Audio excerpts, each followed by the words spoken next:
الحمد للہ رب العالمین والصلاة والسلام علی محمد الامین فاعوذ باللہ من الشیطان الرجیم بسم اللہ الرحمن الرحیم۔ خواتین و حضرات، ہم سورہ نمل کی آیت 48 سے درس کی ابتدا کر رہے ہیں۔ سیدنا صالح کی دعوت زیر بحث ہے۔ اس میں یہ بتایا جا رہا ہے کہ ہدایت اللہ کی توفیق ہے، لیکن یہ توفیق ہر ایک کو نہیں ملتی، انہی کو ملتی ہے جو اپنے آپ کو اللہ کی اس عنایت کا اہل ثابت کرتے ہیں۔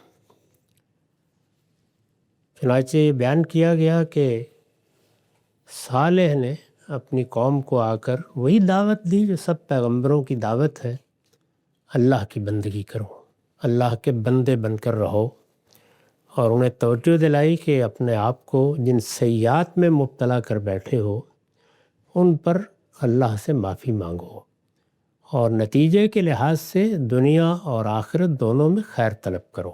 یہ دعوت دی، لیکن اس کا رد عمل یہ ہوا کہ ان کو جو آزمائشیں پیش آ رہی تھیں یا جھنجھوڑنے کے لیے اللہ تعالیٰ کی طرف سے جو تنبیہات کی جا رہی تھیں، ان کو انہوں نے صالح اور اس کے ساتھیوں کی نحوست قرار دے دیا، اور یہ کہا کہ یہ تم لوگ ہمارے اوپر آفت بن کے نازل ہو گئے ہو، اس سے ہمیں کیا حاصل ہوا ہے؟ اس کے جواب میں یہ بتایا گیا کہ یہ تو تمہاری بدبختی ہے کہ جو چیز ایک امتحان تھی اور مقصد یہ تھا کہ تم اس سے تنبیہ حاصل کرو، تنبیہ حاصل کرنے کے بجائے تم اسے نحوست قرار دے رہے ہو، یہی چیز تمہارے لیے حق سے، ہدایت سے محرومی کا ذریعہ بن گئی ہے۔ اس کے بعد اب مضمون آگے بڑھا، ارشاد ہوا وَقَانَ فِي الْمَدِينَةِ تِسْعَةُ رَهْطٍ يُفْسِدُونَ فِي الْأَرْضِ وَلَا يُصْلِحُونَ۔ اس کے شہر میں 9 لوگ تھے جو ملک میں فساد پھیلاتے اور کسی اصلاح پر آمادہ نہیں ہوتے تھے۔ ہر جگہ ایسا ہی ہوتا ہے، یعنی وہ لوگ جو یا مذہبی قیادت کے منصب پر فائز ہوتے ہیں، یا بڑے دانشور ہوتے ہیں، یا ان کی حیثیت سیاسی زعماء کی ہوتی ہے، یعنی علم کے لحاظ سے، اقتدار کے لحاظ سے کوئی برتری حاصل ہوتی ہے تو لوگ ان کی طرف دیکھتے ہیں۔ تو یہ بتایا ہے کہ 9 ایسے لوگ تھے جن کی ساری زندگی کا حاصل یہی تھا کہ فساد ہی پھیلانا ہے۔ قرآن مجید میں فساد ایک جامع تعبیر ہے، یعنی جب برائی کی دعوت دی جائے، جب بھلائی کا راستہ روکا جائے، جب لوگوں کو اپنے مقاصد کے لیے استعمال کیا جائے، جب دین اور مذہب جیسی پاکیزہ چیز کو بھی سیاسی مقاصد کے حصول کا ذریعہ بنا لیا جائے، تو یہ سب چیزیں قرآن کی اصطلاح میں فساد ہیں۔ تو ارشاد فرمایا کہ ملک میں فساد پھیلاتے، اور اگر کوئی توجہ دلائے، ہر معاشرے میں اللہ تعالیٰ ایسے لوگ پیدا کرتا ہے جو کسی نہ کسی درجے میں توجہ دلاتے ہیں۔ اگر تو وہ اوپر کے لوگوں میں ہو تو اصلاح کا بڑا امکان ہوتا ہے، لیکن جب لیڈروں میں، قائدین میں، زعماء میں ایسے لوگ نہ ہوں تو پھر عام لوگوں میں کوئی بڑے سے بڑا ذہین، بہت پاکیزہ فطرت آدمی بھی پیدا ہو جائے تو کون سنتا ہے اس کی بات؟ چنانچہ جب انہیں توجہ دلائی جاتی تھی، یعنی یہ جو ان کے علاقے میں ایک برتری کے منصب پر لوگ فائز تھے، انہیں توجہ دلائی جاتی تھی کہ اصلاح کر لو، تو وہ اصلاح پر آمادہ نہیں ہوتے تھے۔ یعنی ان کے ہاں صرف یہ نہیں تھا کہ برائی کو، فساد کو انہوں نے اپنی زندگی بنا لیا تھا، بلکہ اصلاح کی کوئی دعوت بھی سننے کے لیے تیار نہیں تھے۔ چنانچہ یہ دعوت سامنے آ گئی، ان کے اندر سے ایک شخص کو پیغمبر بنا کے اٹھا لیا گیا۔ اس پیغمبر نے ان کو اللہ کی بندگی کے لیے بلایا، ان کو توجہ دلائی کہ اپنے اوپر رحم کھاؤ اور اپنے گناہوں کی معافی مانگو۔ لیکن جواب میں انہوں نے کیا کیا؟ ایک تو وہ جواب ہے جو پیچھے نقل ہوا کہ قوم نے بحیثیت مجموعی اسی تاثر کے ساتھ اس دعوت کا استقبال کیا کہ یہ تو جب سے پیدا ہوئے ہیں کوئی نہ کوئی نحوست ہے جو ہم پر نازل ہوتی رہتی ہے، یعنی اس زاویے سے چیزوں کو دیکھا۔ ان لوگوں نے یہ چونکہ زعماء ہیں، لیڈر ہیں، اثر و اقتدار رکھتے ہیں، انہوں نے اپنے طریقے کا معاملہ کیا۔ انہوں نے قالوا تقاسموا باللہ لنبیتنہ واہلہ ثم لنقولن لولیہ ما شہدنا مہلک علیہ وانا لصادقون۔ انہوں نے آپس میں اللہ کی قسم کھا کر عہد کیا، یعنی یہ جو لوگ تھے جن کو 9 لوگوں کو بڑی غیر معمولی اہمیت حاصل تھی، حیثیت حاصل تھی، انہوں نے اللہ کی قسم کھا کر عہد کیا، گویا پورا عزم کر کے، پورا ارادہ کر کے آپس میں طے کر لیا، اس کو اس تعبیر سے ادا کیا ہے۔ اللہ کی قسم کھا کر عہد کیا۔ کیا عہد کیا؟ کہ ہم صالح اور اس کے لوگوں کو رات کے وقت جا ماریں گے۔ یعنی انہوں نے آ کے فساد پیدا کر دیا ہے ان کے خیال کے مطابق، ہماری حیثیت کو بھی چیلنج کر رہے ہیں، ہمارے جرائم پر تنقید کر رہے ہیں، ہمیں اس کے بارے میں توجہ دلا رہے ہیں، جو اثر و رسوخ، جو برتری اور جو قیادت کا منصب ہمیں حاصل تھا وہ اس کے نتیجے میں چیلنج ہو رہا ہے۔ لوگ ہماری طرف بری نگاہوں سے دیکھنا شروع ہو گئے ہیں، تو اس وجہ سے اب اس کے سوا کوئی چارہ نہیں ہے کہ ان کا خاتمہ کر دیا جائے۔ یہ آخری مرحلے کی چیز ہوتی ہے۔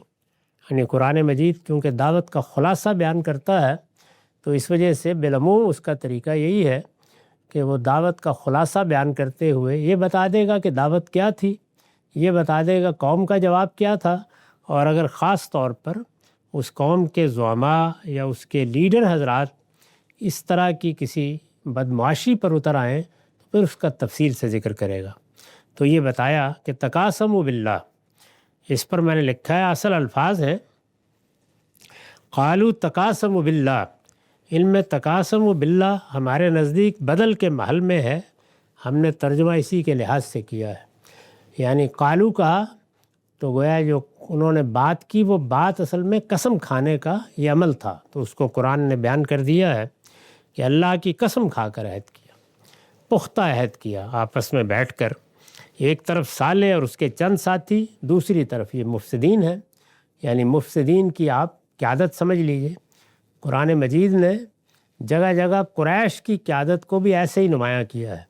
اس کی سب سے زیادہ واضح مثال سورہ نون یا سورہ قلم میں ہے، جہاں ایک طرف یہ بتایا گیا ہے کہ اللہ کا پیغمبر ہے، اور اللہ کا پیغمبر انکا لعلی خلق عظیم، وہ اخلاق عالیہ کا، مکارم اخلاق کا نمونہ ہے، اور دوسری جانب قریش کی پوری قیادت میں جو سیرت اور کردار سامنے آ رہا تھا اس کو صفات کی شکل میں نمایاں کیا ہے۔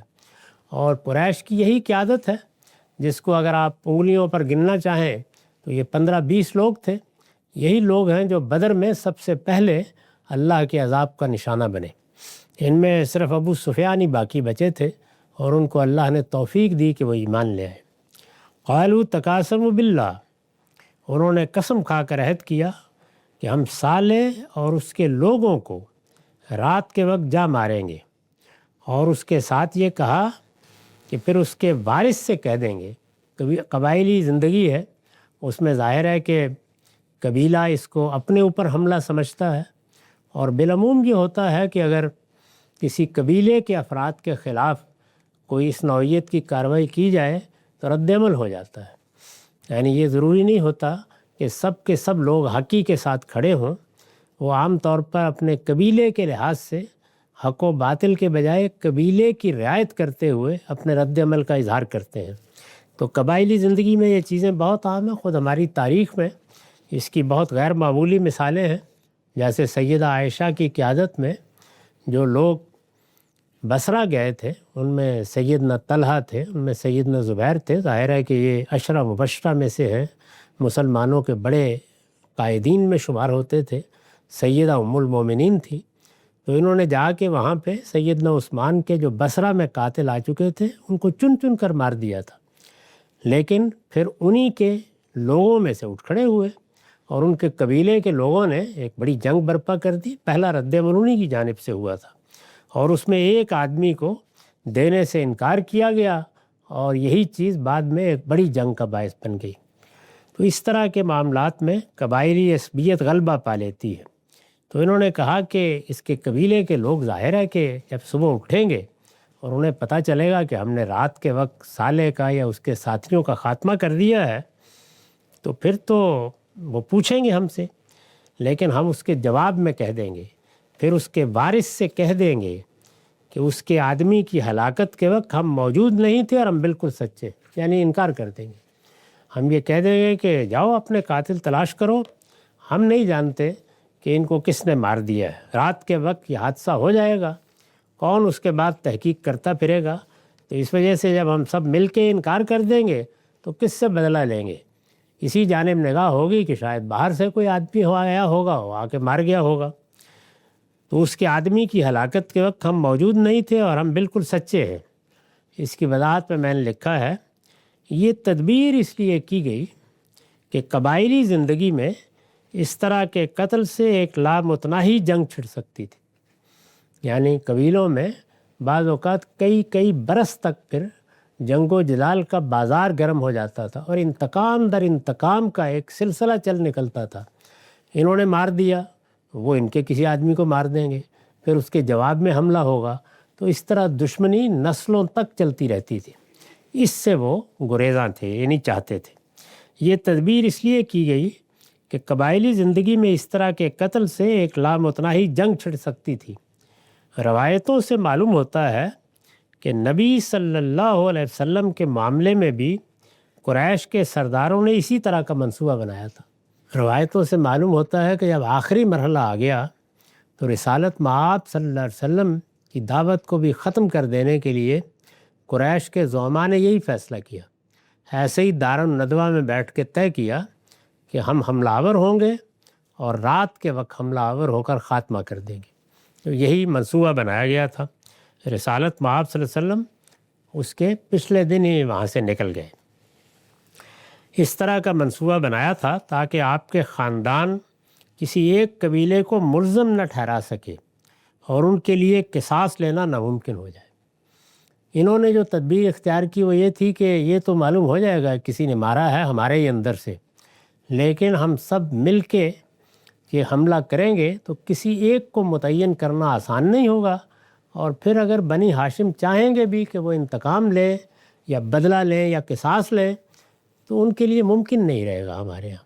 تو انہوں نے جو تدبیر اختیار کی وہ یہ تھی، ایسی ہی تدبیر انہوں نے کی۔ وَمَكَرُوا مَكْرًا وَمَكَرْنَا مَكْرًا وَهُمْ لَا يَشْعُرُونَ، فرمایا انہوں نے بھی تدبیر کی اور ہم نے بھی ایک تدبیر کی اور ان کو خبر بھی نہیں۔ یعنی ایک طرف انسانوں کی تدبیریں ہوتی ہیں، اللہ تعالیٰ عام حالات میں تو اپنے قانون پر معاملات کو چھوڑ دیتے ہیں، وہ تدبیریں کامیاب بھی ہو جاتی ہیں، ناکام بھی ہوتی ہیں۔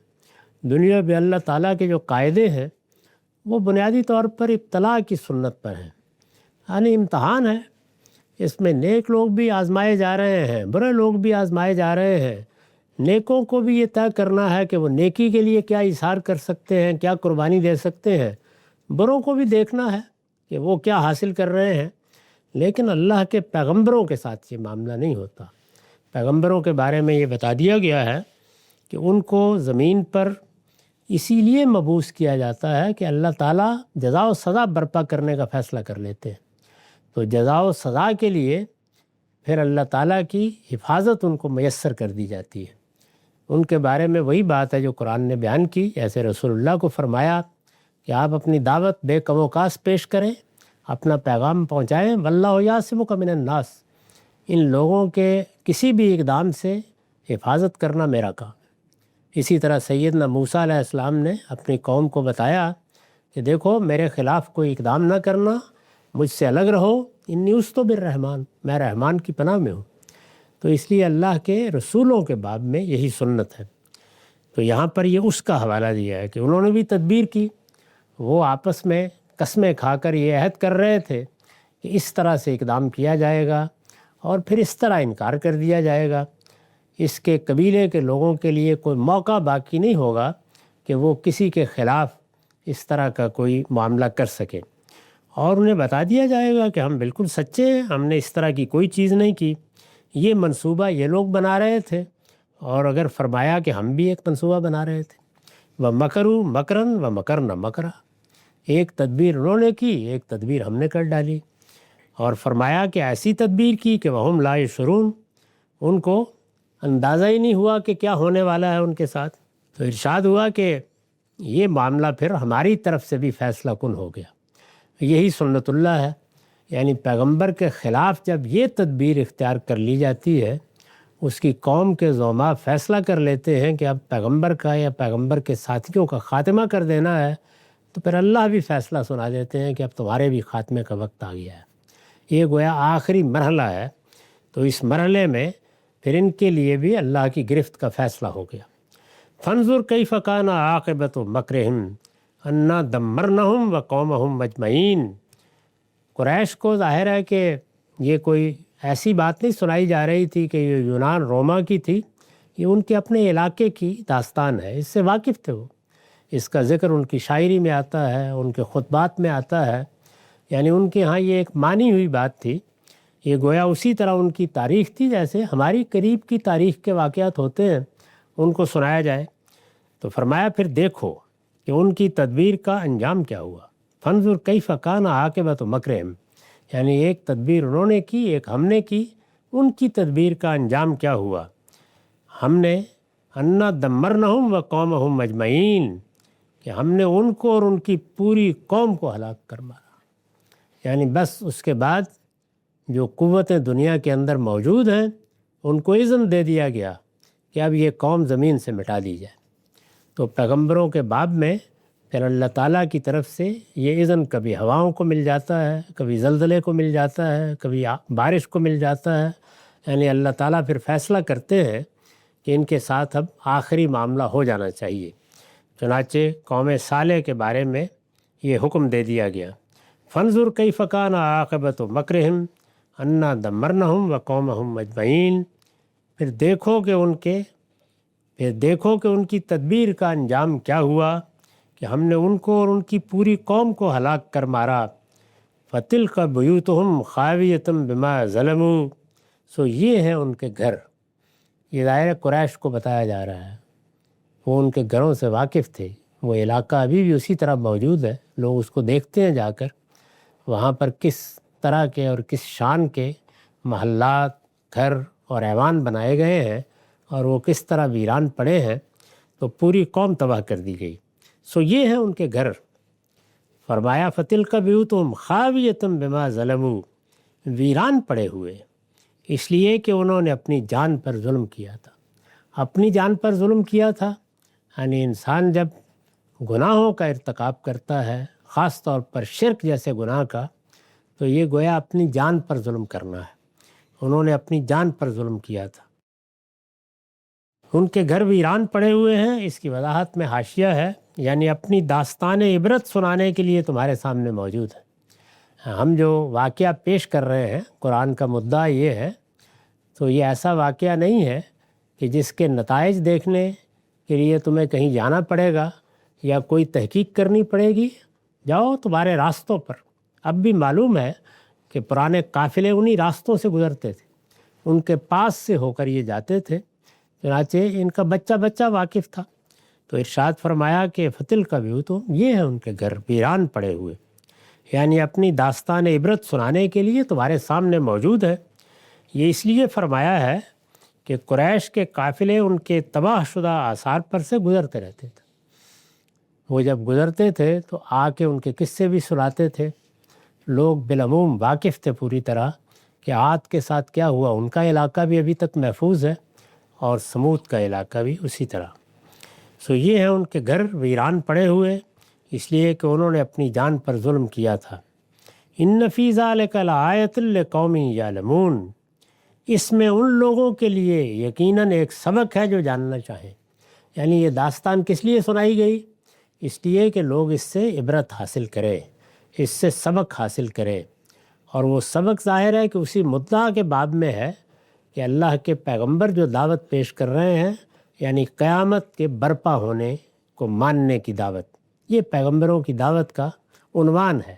وہ تذکیر بالآخرت کے لیے آتے ہیں، لوگوں کو توجہ دلاتے ہیں، نصیحت کرتے ہیں کہ دنیا کی زندگی ختم ہونی ہے اور اس زندگی کے بعد آخرت سے پردہ اٹھا دیا جائے گا اور تمہاری آنکھیں کھلیں گی تو تم اپنے آپ کو ایک نئی دنیا میں دیکھو گے۔ اس دنیا میں یہ نہیں ہوگا کہ جیسے اس دنیا میں ہوا کہ اللہ نے فیصلہ کر دیا کس کو شکر کے امتحان میں ڈالنا ہے، کس کو صبر کے امتحان میں، وہاں نتیجہ نکلے گا اور وہ نتیجہ تمہارے ایمان و عمل کے لحاظ سے نکلے گا۔ یعنی تم نے علم کے معاملے میں کیا رویہ اختیار کیا، تم نے عمل کے معاملے میں کیا رویہ اختیار کیا۔ علم اور عمل دونوں کے امتحان میں ہر انسان یہاں ڈالا گیا ہے۔ علم کا امتحان یہ ہے کہ اپنی عقل کو بیدار رکھے، صحیح بات کو سننے کے لیے تیار رہے، جب معلوم ہو جائے تو علم و عقل کی روشنی میں فیصلہ کرے۔ اس میں اگر کوئی غلطی لگ جائے گی نادانستہ تو اللہ معاف کرنے والا ہے، لیکن وہ اپنے آپ کو کسی تعصب میں گرفتار نہ کرے اور صحیح بات کو جاننے کے لیے تیار رہے۔ علم کے امتحان میں کامیابی کے لیے یہ رہنمائی ہے۔ اور عمل کے معاملے میں تو انسان کو کوئی بڑی غلطی لگتی نہیں ہے، اس لیے کہ عمل کی چیزیں 90% تو اخلاقی تقاضے ہیں۔ وہ چیزیں ہیں جن کے لیے خود انسان کے اندر ایک حادثہ اخلاقی بدیت ہے اور وہ ہر موقع پر انسان کو خبردار کرتا ہے۔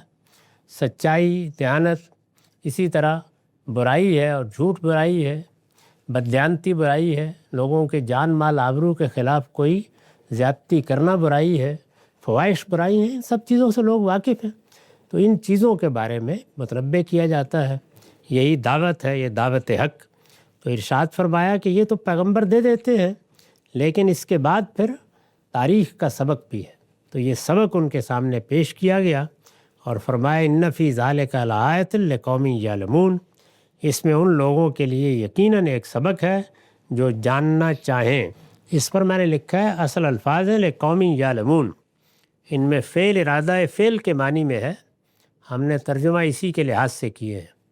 یعنی لقوم یعلمون کا مطلب جاننے والے نہیں بلکہ جو جاننا چاہیں، جاننے کا ارادہ کر لیں، یہی ہدایت پانے کے لیے پہلا تقاضا ہے۔ یعنی میں یہ فیصلہ کر لوں کہ مجھے صحیح بات کو جاننا ہے، اس میں میں اپنی طرف سے کوئی رکاوٹ پیدا نہیں کروں گا، وہ میری سمجھ میں آنی چاہیے۔ سمجھنے کا عمل پوری زندگی جاری رہے، وہ راہ حق کی دعوت ہے اور راہ حق کا سفر ہے، اس سے بالکل پریشان نہیں ہونا چاہیے۔ رویہ صحیح ہو، بات سننے میں کوئی رکاوٹ نہ ہو، اور رکاوٹیں انسان جانتا ہے وہ یہی ہوتی ہیں۔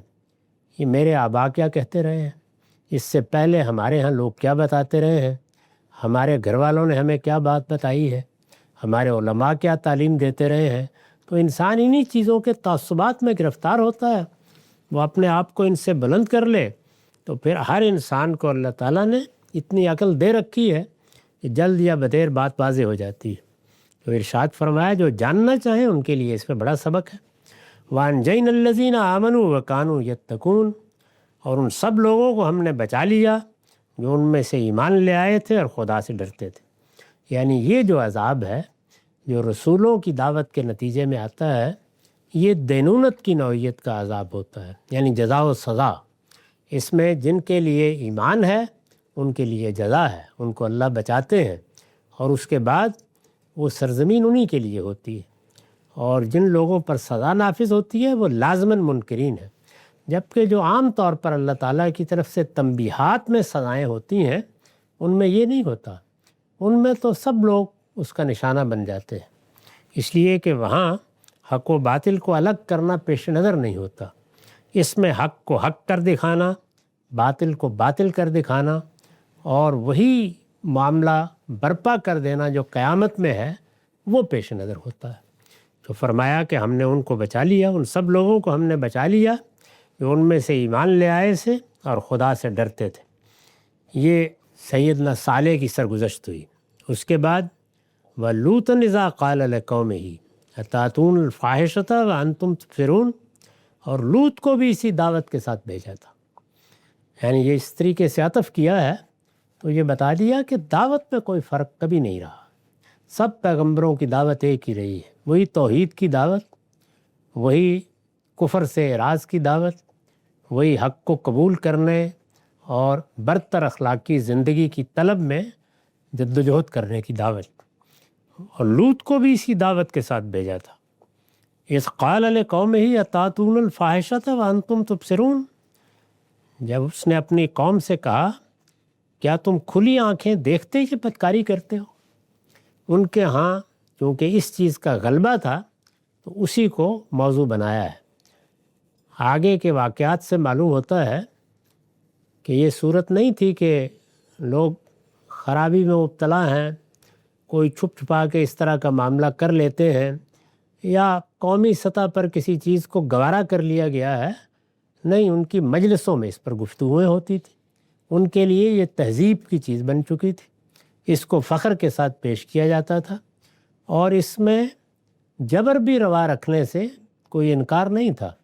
یعنی اگر کوئی معاملہ ہو گیا ہے، کوئی لڑکا نظر آ گیا، کوئی اسی طرح مرد نظر آ گیا، باہر سے آیا ہوا ہے، اس کے بعد پل پڑتے تھے، اور اسی کا ظہور ہوا جب پھر وہ آخری مرحلہ آیا ہے کہ وہ زبردستی ان لڑکوں کو لینے کے لیے آ گئے جو فرشتے لڑکوں کی صورت میں سیدنا لوط کے ہاں آئے تھے، اور لوط کو بھی اسی دعوت کے ساتھ بھیجا تھا جب اس نے اپنی قوم سے کہا کیا تم کھلی آنکھوں دیکھتے یہ بدکاری کرتے ہو، وانتم تبصرون، کھلی آنکھوں دیکھتے۔ مطلب یہ ہے کہ اس طرح کی جو بدکاری ہے یہ کبھی بھی انسان کے لیے کوئی وہم میں ڈالنے والی چیز نہیں رہی، انسان جانتا ہے، یعنی وہ نجاست میں، غلاظت میں، پاکیزگی میں فرق کرتا ہے، اس لیے اس میں کوئی ابہام نہیں رہا کبھی کسی کو۔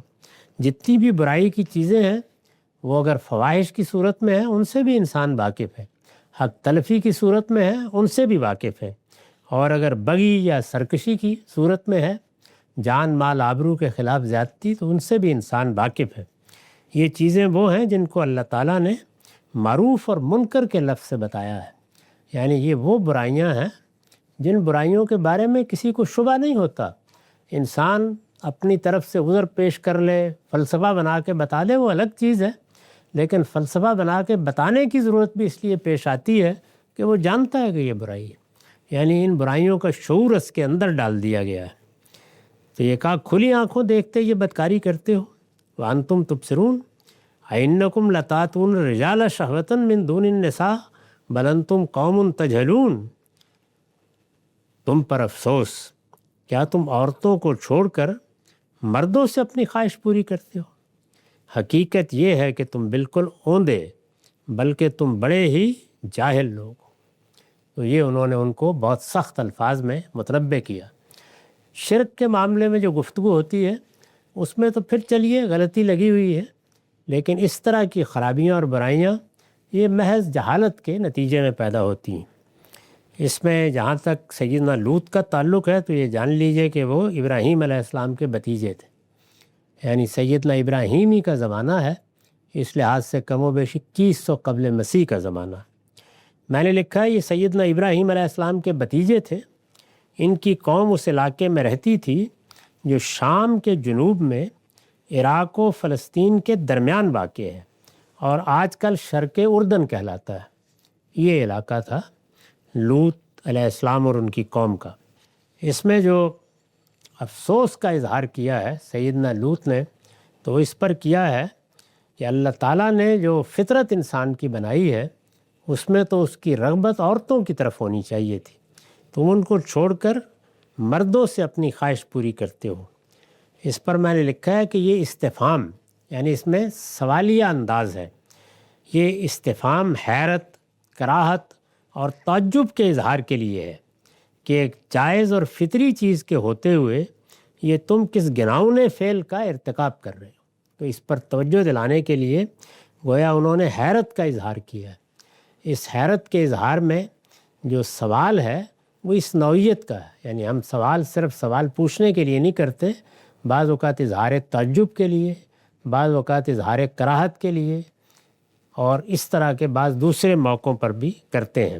اور پھر ساتھ ہی یہ کہا تھا کہ تم بالکل اوندے بلکہ تم بڑے ہی جاہل لوگ ہو۔ اس کا مطلب کیا ہے؟ یہاں جاہل سے مراد ناواقف نہیں ہے، یہ عربی زبان کا جہل ہے، یعنی خواہشات نفس سے مغلوب ہو کر بالکل ہی ہوش و حواس کھو بیٹھے ہو، یہ مطلب ہے اس کا۔ تو اس طریقے سے انہوں نے ان کو متنبہ فرمایا، یہ ان کی دعوت کا قرآن نے خلاصہ بیان کر دیا۔ اس کا جواب قوم نے کیا دیا وہ اگلی نشست میں دیکھیں گے۔ اقول قولی ھذا واستغفر